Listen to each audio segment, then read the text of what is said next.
Hello everyone, this is JA Solar Power Talk, connecting experts, delivering insights. Welcome to our first episode. I'm Wei Chenjin from JA Solar, your today's host. And today, I'm also joined by an incredible panel of experts. Allow me to introduce Dr. Helen Zhou, the head of module R&D at JA Solar, with over 16 years of experience in advanced cell and module development, who will share her insights on integrated module design and quality control. Hello, everyone.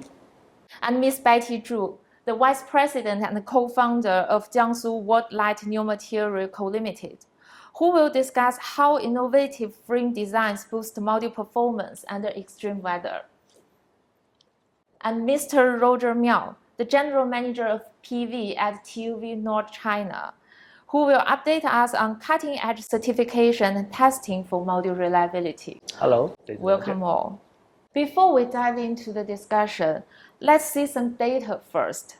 Renewable Energy Insurer G-Cube Insurance shows that from 2018 to 2023, climate-related insurance claims from 40 countries, more than 100 gigawatts installation capacities, surged by 280%. This reminds us what's at stake to ensure solar module adapt to extreme weather, remain reliable, and stay bankable. So let's start our discussion. The first question I would like to start for Roger. From the third-party perspective, what trends are you observing in module performance under extreme weather? And how are certification standards evolving to address this? Thank you, Witten, and thank you very much for your very kind introduction. This is Roger from TÜV NORD China. And today I'm so very happy to be here to join the JA Solar Power Talk. That's true. The extreme weather and the flooding scenario is very topical recently. You know, PV power generation has been developed very significantly because of continued decline in cost of power generation and ongoing introduction of the solar power incentive program by many countries globally. At the same time, the application PV power station is no longer limited to ground-mounted or rooftop environment. Its application scenario expanded to offshore, desert, high altitude region, even extremely cold region with very heavy snowfall. So the question is how to make sure the reliability and the durability of the PV module operation under these diverse scenarios, how to make sure return on investment on PV project. It seems that more detailed prediction of generated power, including energy loss, is becoming more important for manufacturer. Fortunately, IEC Technical Committee has published more than 100 standards in the past 6 years for modules applied in different climate zone or circumstances. Here, I would like to highlight some standards.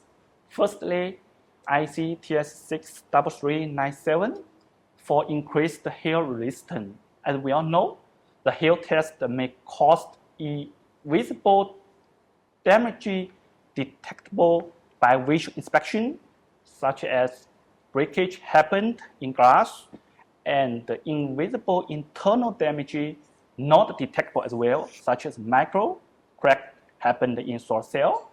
The existing IEC 61215 series only laid down the requirements for the design qualification and the type approval for PV modules suitable for operation in open-air climate.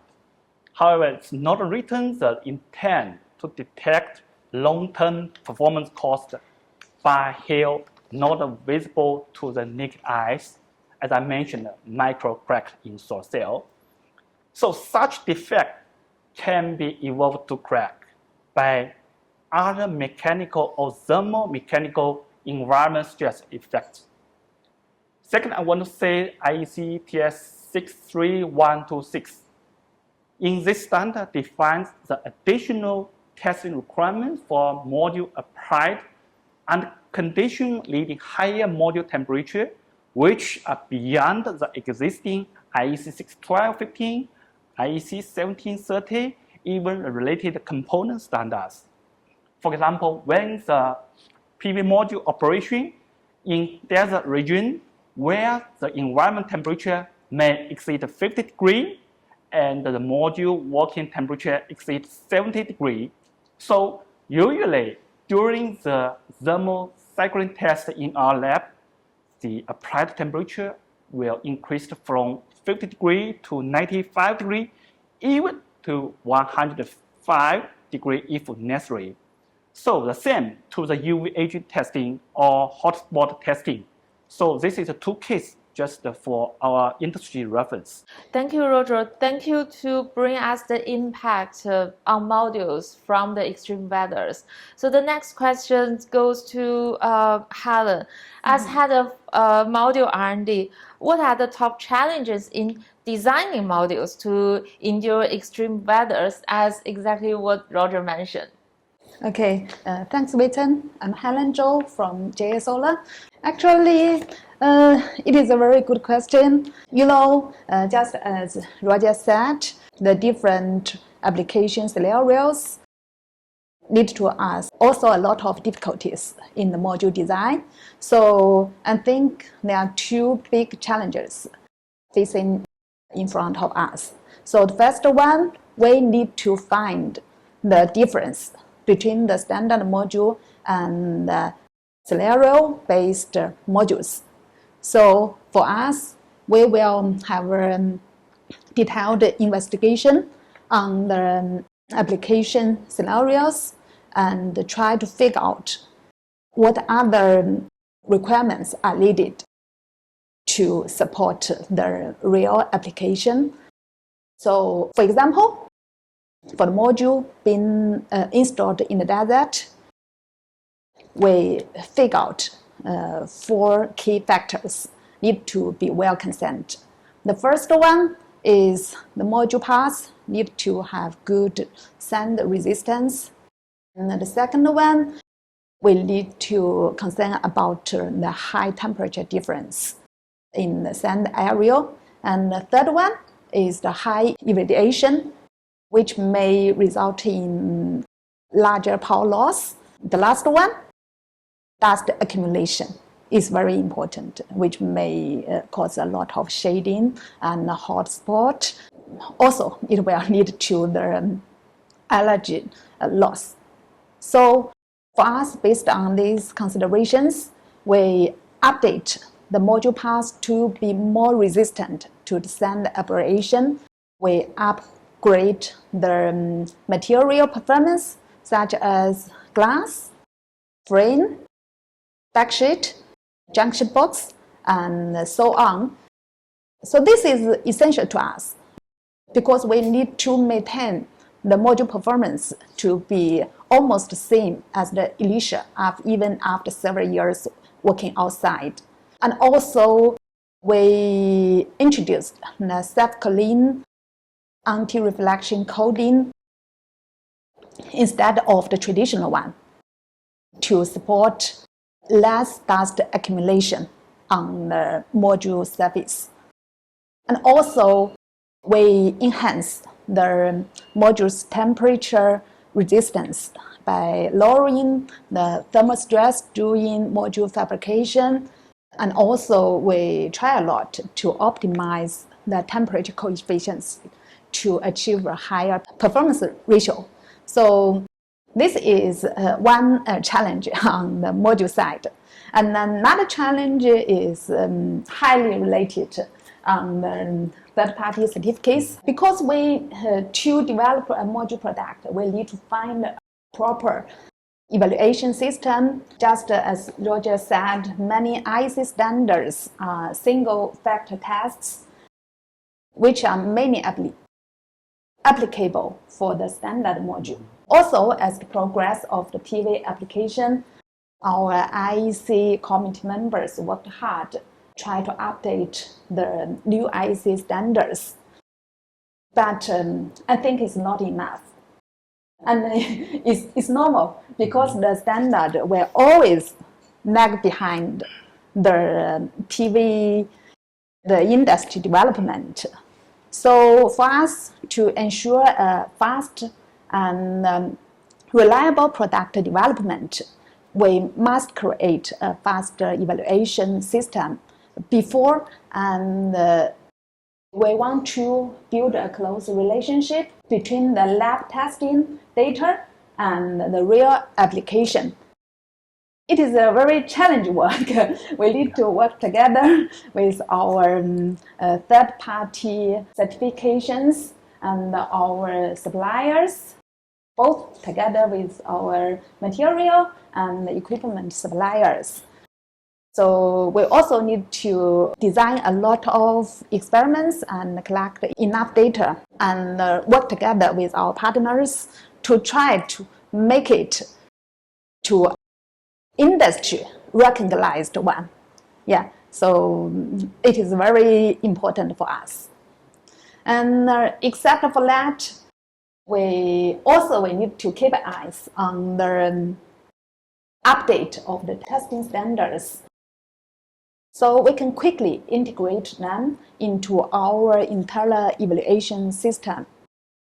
So that's the two challenges we're facing. Thank you very much. So we will dig out more on the certification and testing later. Yeah. But let's first zoom into the material level. So my questions go to Betty. How do advancement in frames and BOM components boost module performance under extreme weather? Thank you, Wenchen. My name is Betty. Come from Worldlight company. At Worldlight, we are spent over 5 years developing the composite frame. That is a new material. Maybe a lot of people don't know. That's using a material including the fiberglass, polyurethane, and special coatings. The three very important our raw material. This frame are proven to be a much better fit for extreme climates compared to traditional metal frames. Firstly, they are very strong because about 4 times the tensile strength of aluminum. So they handle heavy loads much better. The second one, they expand and contract at the same rate as glass, which helps prevent warping or cracking in place with big temperature swings like deserts or freezing regions. And the third one, they are highly flexible to even under having snow, they bounce back without deformation. So which helps no maintenance. Yeah. There are also 5 more resistant to corrosion and salt spring, make them ideal for coastal and offshore projects. And because they are insulating material, they also zero PID issues, so which are common in hot and humid environments.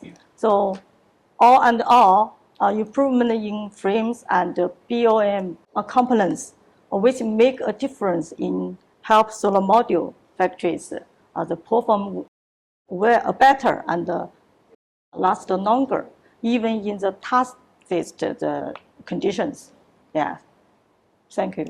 Thank you. It's very exciting to hear about those new materials, innovations. But we all knew that solar industry, the pace is dramatically faster. So with the bigger cell, with the bigger modules, and also all kinds of cell technologies. My questions go to Roger. So IEC standard right now, even triple IEC, may not able to fully capture the scenarios under extreme weathers. So from the TÜV NORD's perspective, how do you simulate the real-world conditions in its certification process to ensure the module reliability? Okay, well, just Alan had mentioned, it's always challenging. As we all know, although IEC has published a lot of standards in past years, because of very fast development of PV technology and application scenarios. So IEC standard cannot cover or meet all the requirements. So as a leader third party, TÜV NORD have developed the internal test standard for evaluation for PV module used in different climate environment. For example, offshore application scenario, such as PV installation above the sea level, extremely cold climate application scenario, such as in altitude region, high altitude application scenarios, high temperature with high humidity application scenario, as well as high temperature with extreme dry application scenario. Here, I would like to take a desert application as an example because this is a very hot topic as well. Normally, we first will set up the outdoor field testing project in desert region as reference. The purpose to do this is to collect meteorological data such as temperature, humidity, wind speed, solar reading, UV reading, and the UV dose, and so on. Then we will check the impact and aberration of module service caused by various heavy sandstorm.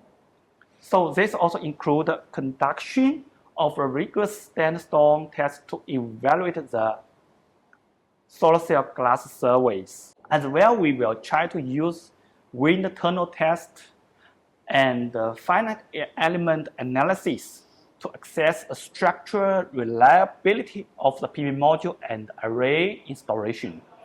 Third, because in this special desert environment, the sand always will be accumulated at the bottom of the frame, so there will be two possible effects. As also Alan had mentioned before, one is hotspot effects. This is very critical to the PV module.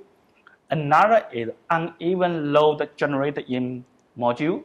So in our program, high temperature combined high reading will be combined to simulate the performance of PV module in these scenarios. Last but not least, we also consider the effect of the operation and the maintenance in whole PV cycle.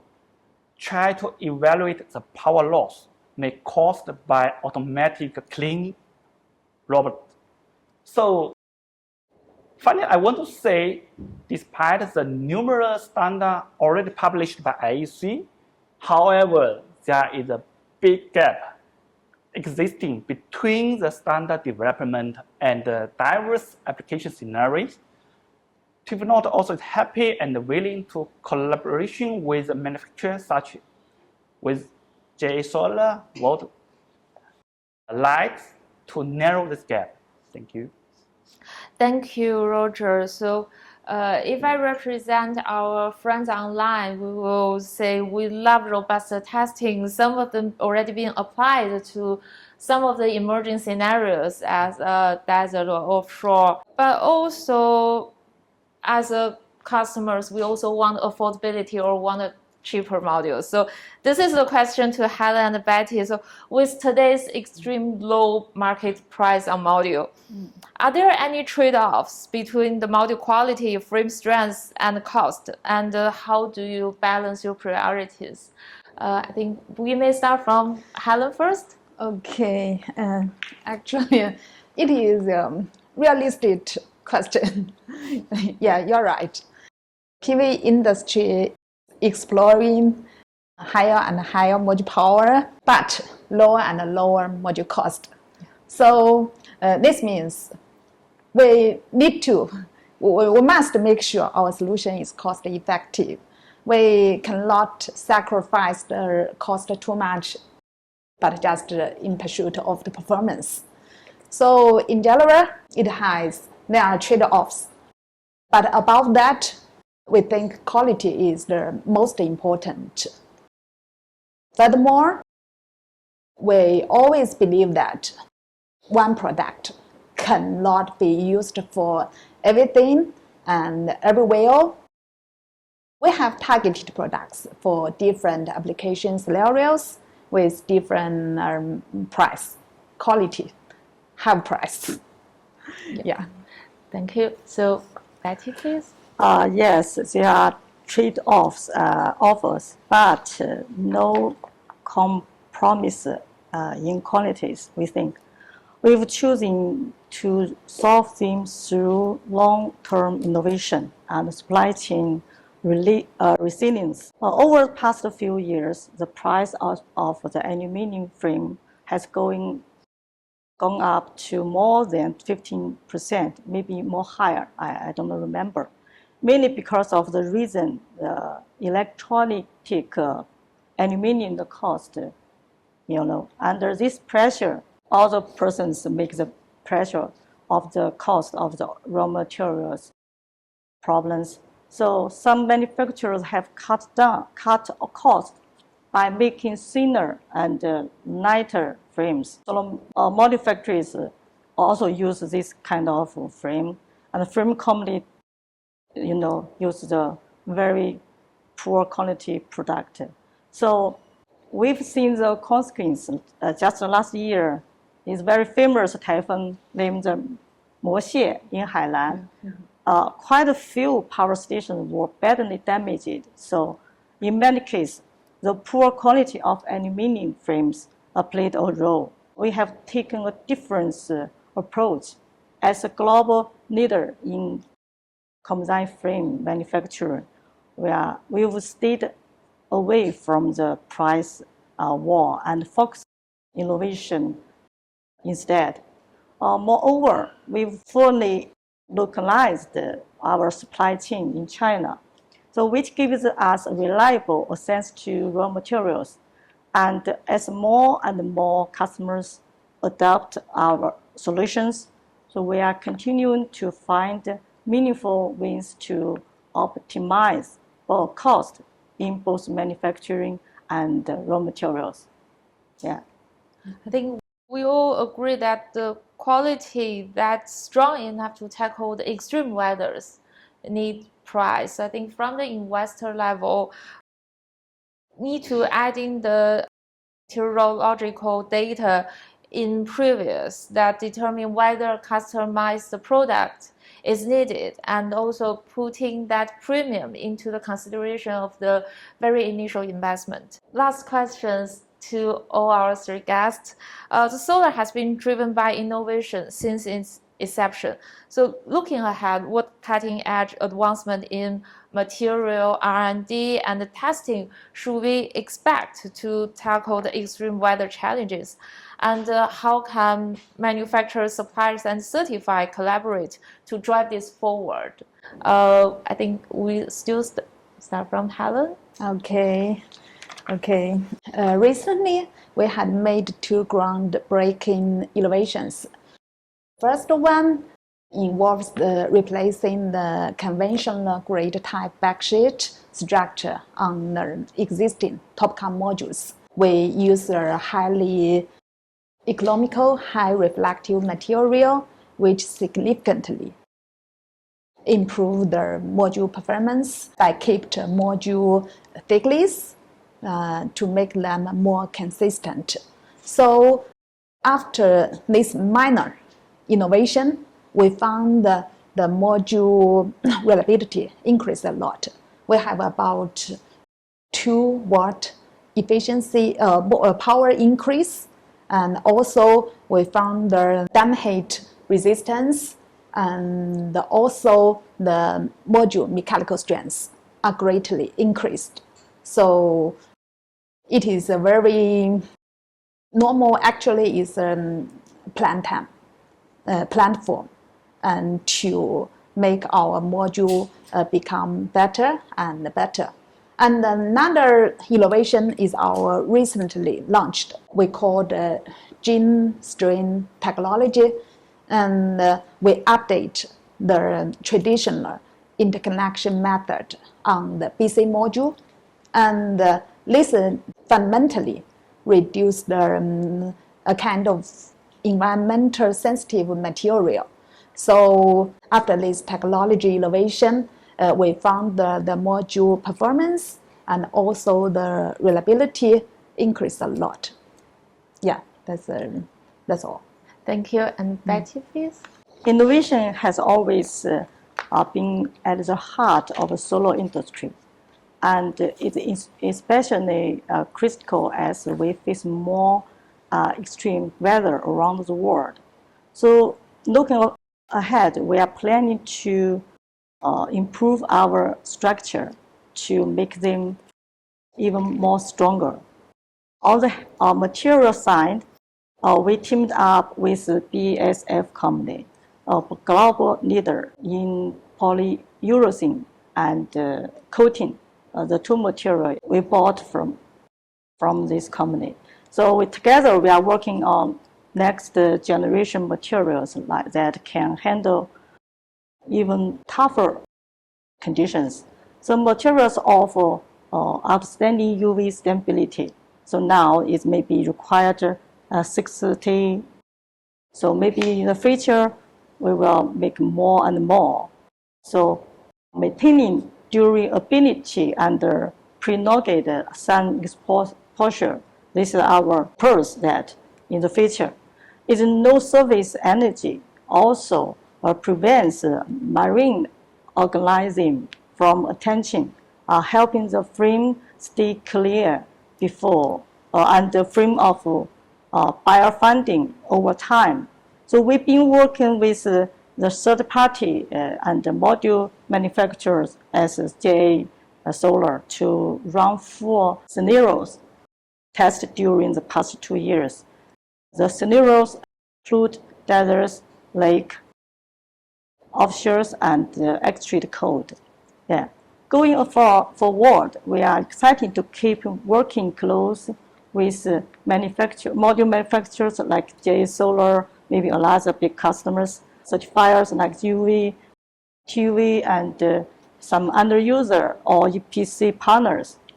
By collaborating across the value chain, we can create stronger, more resilient solution and better prepared for the challenges of an increasingly predictable the global claim. That's all. Yeah. Thank you. And Roger? Yeah. The existing IEC 612, 15, and 730 only for the design qualification and the type approval is a baseline. Just you only got 60 score with total 100. So somebody may say not all modules will experience extreme weather or mishandling. But qualification tests that are tests for performance rotation under this circumstance, like extreme weather, may lead to cost over design. However, it's highly recommended to first develop and gain experience with related performance loss evaluation, just like we need to combine the laboratory test with the outdoor energy yield test together. Thank you. Thank you. We're really looking forward all these innovations can come to the mass production soon and also can pass the comprehensive test from the third parties. That's all for today's discussion. Some of the takeaways. So quality is the key. Extreme quality have cost. Customized modules is available. Collaboration is non-negotiable. And most important, innovation that will define our industry's future. So thank you, Helen, Betty, and Roger for coming to today's JA Solar Power Talk. This is a brilliant kickoff for our program and great honor to have you all and with your very informative insights. This is JA Solar Power Talk, connecting experts, delivering insights. See you next time.